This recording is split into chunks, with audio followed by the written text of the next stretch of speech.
BJP Congress के लोग कह रहे हैं कि 6 महीने के कार्यकाल में अपराध बढ़ गए हैं, रेप हो रहे हैं, गुंडागर्दी हो रही है, वसूली हो रही है, चाकूबाजी हो रही है, शूटर आ रहे हैं बिहार से, यूपी से, छत्तीसगढ़ को बिहार बना दिया गया। ये आरोप है कांग्रेस विधायकों का कल और इसके लिए घेराव भी हुआ। घोषणा पत्र में आपकी पार्टी ने कहा था कि हमारी सरकार बनते ही साए मतलब जल्दी हो जाएगा। अब तो साए सरकार आ गई है। आप तो देखिए लेकिन युवा नाराज है आज भी। 33,000 शिक्षकों की भर्ती नहीं हुई है। डिमांड कर रहे हैं कि भैया डिमांड कर दो। आपके सांसद बृजमोहन अग्रवाल जी ने लेटर भी लिखा था जब शिक्षा मंत्री थे। वो एक बड़ा मुद्दा रह गया है जो युवा नाराज है कहीं ना कहीं। ये कि गेल इंडिया की कंपनी है। गेल इंडिया आप जानते हो कि भारत सरकार का उपक्रम है। खेतों में पाइपलाइन बिछाने का काम कर रही है। ये कंपनी खड़ी हुई फसल को रौंदते हुए दिखा रही है। तस्वीर के माध्यम से आप देखेंगे, हमने वीडियो भी दिखाया। तो वो चाह रहे हैं कि उनके मुद्दे पर भी कोई बात करे। विधानसभा में सबसे बड़े पंचायत है, इस पर भी बात होनी चाहिए। तो एक तस्वीर, एक मुद्दा उठाएंगे आप इस पर? वैशाली नगर की सड़कों का हाल बुरा है, ऐसा कांग्रेस भी कह रही है। उनका कहना है कि बारिश में सड़कों की पोल पट्टी खुल गई है। विधायक जी कभी टाइम निकाल के सड़क को दिखने चले जाए। विधानसभा सत्र चल रहा है। विधानसभा सत्र में हमारी मुलाकात एक बार फिर से वैशाली नगर विधायक रिकेश सेन से हो गई है। बातचीत करते हैं। जरूरी विषय, बहुत सारे तीखे सवाल है। रिकेश जी, तीखे सवाल बनते हैं। 6 महीने का कार्यकाल हो चुका है, क्या चल रहा है और आज क्या हुआ? सदन पे चर्चा चल रही है। विपक्ष दिशा विहीन है और दिशा विहीन में कोई भी सवाल लेकर आते हैं क्योंकि उनकी नीति और नीयत दोनों ही नहीं है। सत्ता पक्ष में थे तो भी यही हाल था, विपक्ष में है तो यही हाल है। लेकिन युवा नाराज है आज भी। 33,000 शिक्षकों की भर्ती नहीं हुई है। डिमांड कर रहे हैं कि भैया डिमांड कर दो। आपके सांसद बृजमोहन अग्रवाल जी ने लेटर भी लिखा था जब शिक्षा मंत्री थे। वो एक बड़ा मुद्दा रह गया है जो युवा नाराज है कहीं ना कहीं। देखिए, मैं आपको बता देना चाहता हूँ, 33,000 शिक्षकों की भर्ती होनी चाहिए। इसका सवाल पहले सत्र में विधानसभा चुनाव जीतते ही मैंने उठाए थे और मेरे प्रश्नों का जवाब सम्मानित माननीय तत्कालीन शिक्षा मंत्री बृजमोहन अग्रवाल जी ने दिया था। उन्होंने कहा था कि हम जो है जल्द से जल्द जो है 33,000 शिक्षकों की भर्ती करेंगे। और अभी मैंने कल, मेरा फिर से ध्यान आकर्षण है इसी पे। भर्ती हुई कि नहीं? नहीं, प्रोसेस टाइम लगता है, लेकिन आपको ये बता दूं मैं कि हमारे इस 5 साल के कार्यकाल में वो अवश्य होगा। बीजेपी कांग्रेस के लोग कह रहे हैं कि 6 महीने के कार्यकाल में अपराध बढ़ गए हैं, रेप हो रहे हैं, गुंडागर्दी हो रही है, वसूली हो रही है, चाकूबाजी हो रही है, शूटर आ रहे हैं बिहार से, यूपी से, छत्तीसगढ़ को बिहार बना दिया गया। ये आरोप है कांग्रेस विधायकों का कल और इसके लिए घेराव भी हुआ था। देखिए, घेराव जो थे पूरे प्रदेश भर से 2,000 कार्यकर्ता इकट्ठा नहीं हो पाए थे। और जो ये कह रहे हैं कि कानून व्यवस्था खराब है, इनके शासन काल में जो है कानून व्यवस्था खराब था, जिसकी वजह से इनको जो जनता ने गद्दी से हटा दिया और इन्होंने भाजपा पे विश्वास किया। छत्तीसगढ़ की जनता ने। आपको क्राइम क्यों दिख रहा है? क्योंकि अपराध दर्ज हुए हैं। अपराध के आंकड़े बढ़े, ये भी आरोप है। नहीं, अपराध दर्ज हुए हैं, दिख रहे हैं। लेकिन भूपेश बघेल की सरकार में अपराध लिखा ही नहीं जाता था, इसलिए जो है आंकड़े दिखते नहीं थे। गृह मंत्री जी बहुत ही संवेदनशील है, मुख्यमंत्री जी बहुत ही संवेदनशील है और कोई भी एफआईआर करने जाता है तो उसको तत्काल उसकी रिपोर्ट लिखी जाती है। और जो कानून व्यवस्था खराब करने की बात कर रहे हैं, वो सिर्फ इस बात को लेकर कल प्रदर्शन कर रहे थे कि पीसीसी के अध्यक्ष कौन बनेंगे। क्या दीपक बैज ये इसलिए वहाँ पे नौटंकी कर रहे थे डंडा खाने की कि उनको फिर से रिपीट, उनको जो है 5 साल के लिए कर दिया जाए, अभी 1 साल के लिए किया गया है। उसमें भूपेश बघेल जी लगे हुए हैं कि फिर से उनको कमान मिल जाए। उनमें चरणदास महंत जी लगे हुए हैं, उसमें रविंद्र चौबे जी लगे हुए हैं, उसमें ताम्रध्वज साहू जी लगे हुए हैं, उसमें आशीष छाबड़ा जी लगे हुए हैं, उसमें देवेंद्र यादव जी लगे हुए हैं। सभी लोग, वो कंपटीशन था क्योंकि अभी के समय में कोई नेतृत्व करने वाला कांग्रेस का कोई नेता नहीं है। और भूपेश बघेल जी का एक कालखंड था, वो कालखंड अब समाप्त हो गया। तो अब कौन नेता बने छत्तीसगढ़ का, उसके लिए एक दौड़ चालू हो गई है। तो इनके पास कोई विषय है नहीं, तो कोई भी विषय को उठा के, जैसे स्थगन का इन्होंने प्रस्ताव लाया। अब जब स्थगन जब ये लेके आए तो इनको कानून व्यवस्था पे ही बात करना था। मेरे विधानसभा क्षेत्र में सीमेंटीकरण नहीं है, नाली नहीं है, कचरा रहता है, ये सब विषय को लेके आ गए। तो इनको यही नहीं मालूम है, इनकी स्टडी नहीं रहती है कि बात क्या करना है, विषय क्या है। और विषय से अलग हट के जो है सदन में बात करते हैं, जिनसे इनकी मर्यादा भी कम हुई है। जनता बहुत जागरूक है।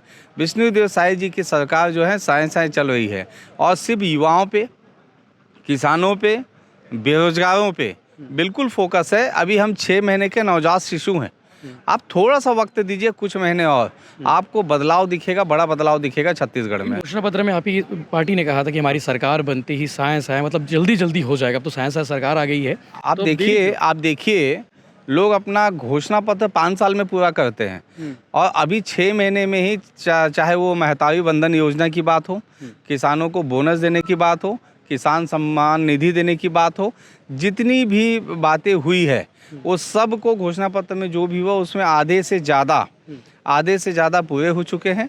और हमने अपने घोषणा पत्र में कहा था कि हम अपने शासनकाल में ये सारे घोषणा पत्र को पूरा करेंगे।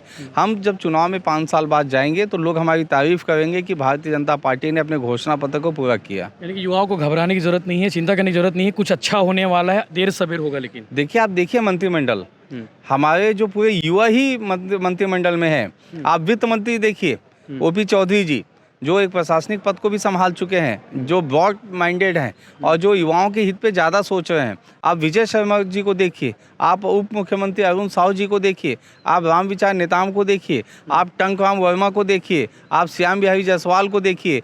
ये वो मंत्री हैं। वीके सिंह को कब देखेंगे मंत्रिमंडल में? नहीं, ये तो पार्टी का विषय है, लेकिन अभी पोस्ट खाली है। नहीं, वो पार्टी का विषय है और पार्टी जल्द जो है उस पर निर्णय लेगी, जो भी निर्णय है। लेकिन मैं चाहता हूं कि युवाओं को उनका हक मिले।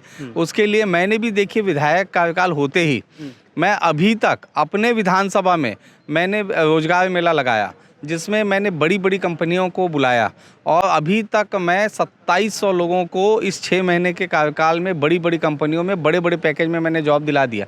समय समय पे मैं कैंप करता रहता हूँ। अपने विधानसभा में भी IT हब लेके आ रहा हूँ, ताकि यहाँ के बच्चों को TCS के लिए बाहर जगह जाने की आवश्यकता ना पड़े। तो लगा हुआ हूँ, लगातार संघर्ष चल रहा है, और आपको देखेंगे आने वाले समय में बहुत बदलाव। युवाओं का विश्वास से भारतीय जनता पार्टी पे रहेगा। युवाओं की बात हो रही तो देवेंद्र यादव का नाम लेना भी बनता है, क्योंकि आपने थोड़ी देर पहले नाम लिया था कि देवेंद्र यादव। आपने पिछले दिनों, शायद परसों की बात है, आपने पोस्टर दिखाया था। वो पोस्टर कहाँ से लेके आगे बलौदाबाजार? आप बलौदाबाजार एपिसोड शुरू कर दिए विधानसभा में, ये क्या मैटर है? नहीं, बलौदाबाजार पे इन्होंने स्थगन लाए थे। इनकी आवाज़ थी, नेता विपक्ष बार बार कह रहे थे, और फिर उसके बाद अजय चंदाकर जी खड़े हुए। उन्होंने कहा कि भाई एक सम्मानित विधायक है जो इस सदन में हैं, उन्होंने ही ये सब किया है। तो उन्होंने, उमेश पटेल जी ने कहा, जो पूर्व शिक्षा मंत्री थे, उन्होंने कहा कि भैया एक फ़ोटो आप दिखा दीजिए उस सम्मानित विधायक का। तो मैं उनके ही इंस्टाग्राम से, उनके ही फेसबुक पेज से ऑफिशियल उनके रिकॉर्ड को मैंने प्रिंट निकाला, और तुरंत मैं सदन में लेके खड़ा हो गया कि देखिए, आप एक फ़ोटो मांग रहे थे, वो फ़ोटो है यहाँ पे। और वो अभी क्योंकि अपराधी को ही थाने में पूछताछ के लिए बुलाया जाता है, और उनके ऊपर आरोप लगा है, और जांच हर बिंदुओं पे जांच चल रही है। और आप देखेंगे कि लास्ट में समाज की आड़ में सिर्फ NSY युवक कांग्रेस के लोग ही अपराध करते हुए दिखेंगे, समाज के लोग बिल्कुल नहीं है। और क्योंकि जो सतनामी समाज है, उनका उद्देश्य एक ही है कि हमको अहिंसा के रास्ते पे चलना है, मनखे एक समान, ये उनका उद्देश्य है। और उसके तहत वो जो है, कभी आज तक पूरे विश्व में सतनामी समाज के लोग रहते हैं, कभी भी कहीं पे भी आपने हिंसा करते नहीं देखा होगा। तो इसलिए जो है, वो जो छत्तीसगढ़ी जो होते हैं, उनके तो नेचर में ही नहीं, उनके आचरण में ही नहीं है, बिल्कुल दयालु हैं। वो सबका ख्याल रखने वाला वो समाज है। तो उनको मैं प्रणाम भी करता हूं, और ये पूरा जो खेल है वो कांग्रेसियों का खेल है। तस्वीर की बात हो रही है तो किसान चाह रहे हैं, चूंकि आपका क्षेत्र शहरी क्षेत्र है, लेकिन मैं किसान टॉपिक पे ले आता हूं क्योंकि खेतों से जुड़ा विषय है। आपने कहा कि मैंने तस्वीर दिखाई देवेंद्र यादव की, किसान चाहते हैं कि एक तस्वीर और दिखा दो इस विधानसभा में। वो तस्वीर ये है कि गेल इंडिया की कंपनी है। गेल इंडिया आप जानते हो कि भारत सरकार का उपक्रम है, खेतों में पाइपलाइन बिछाने का काम कर रही है। ये कंपनी खड़ी हुई फसल को रौंदते हुए दिखा रही है, तस्वीर के माध्यम से आप देखेंगे, हमने वीडियो भी दिखाया है। तो वो चाह रहे हैं कि उनके मुद्दे पर भी कोई बात करे। विधानसभा में सबसे बड़े पंचायत है, इस पर भी बात होनी चाहिए। तो एक तस्वीर, एक मुद्दा उठाएंगे आप इस पर? नहीं, आपने अगर ध्यान में लाया है तो मैं पूरे विषय की जानकारी लूँगा। होता क्या है यशवंत जी, कल जैसे चने के पे बात हुई, तो सदन में चना लेके नेता विपक्ष पहुँच गए, और उन्होंने कहा कि देखिए कैसा चना मिल रहा है लोगों को, और वो DMart से खरीद के लाए थे। वो घून लगा हुआ था, घर ले नहीं जा सकते थे। भाभी चिल्लाती, हमारी जो सांसद भाभी वो चिल्लाती, नेता विपक्ष की धर्मपत्नी, तो वो जो है सदन में लेके आ गए, क्योंकि चना जब बटा ही नहीं तो चना आया कहाँ से।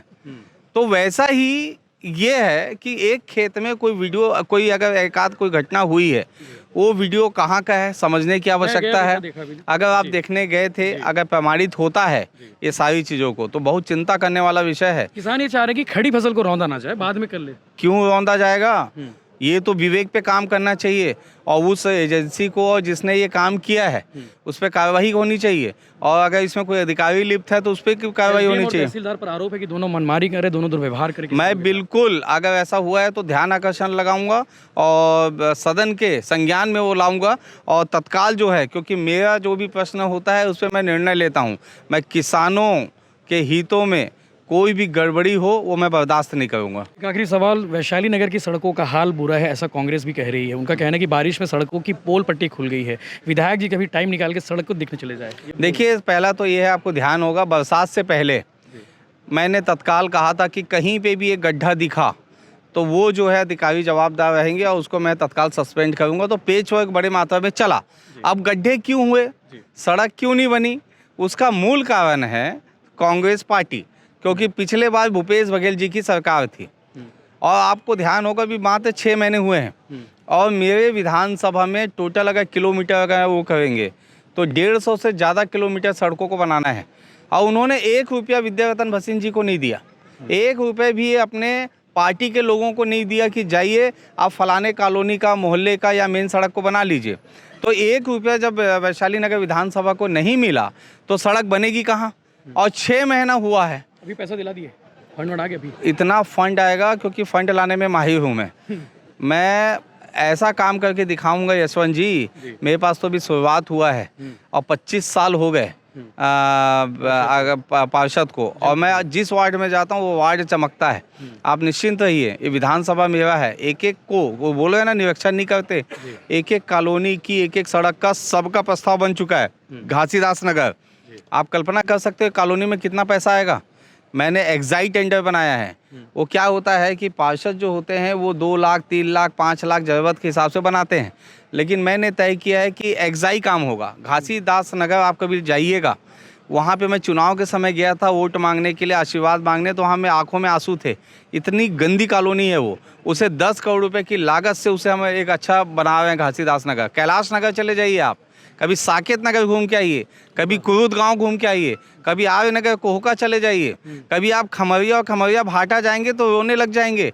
और वो नगर निगम क्षेत्र में है और वो नगर निगम को टैक्स पटाते हैं, उसके बावजूद कोई डेवलपमेंट नहीं है। इसलिए मैंने तय किया है कि एक नए सिरे से पब्लिक को मुझसे उम्मीद है, तो इसलिए उस उम्मीद को पूरा करने का काम थोड़ा करूँगा। वक्त लगेगा क्योंकि 6 महीना हुआ है, अभी तो टेंडर प्रोसेस होगा। आचार संहिता में ही 4 महीना चला गया, तो इसलिए थोड़ा वक्त लगेगा। वक्त दीजिए और उसके बाद मुझसे सवाल कीजिए। इंतजार करें ग्राउंड पे कब उतरेंगे। और मैं आपका अंदाज है ना, नायक आप कहते हैं वैशाली नगर का। होता रहता हूँ, 2-3 दिन के लिए बस विधानसभा आया हूँ, यहाँ से भी जल्दी जाके फिर ग्राउंड पे दिखेंगे। शुक्रिया। वैशाली नगर विधायक लिकेश सिंह थे, जिनसे बहुत सारे विषयों पर बात हुई। बहुत सारे तीखे सवाल थे, जो सवाल के जवाब आने बहुत ज़रूरी थे। वो चाहे वैशाली नगर विधानसभा क्षेत्र के हो, वो चाहे किसानों के हो, वो चाहे युवाओं के हो, वो चाहे सरकारी भर्ती के इंतजार कर रहे हैं उन अभ्यर्थियों के हो, सारे विषयों पर बात हुई। हमारी बातचीत कैसे लगी आप कमेंट करके जरूर बताइए।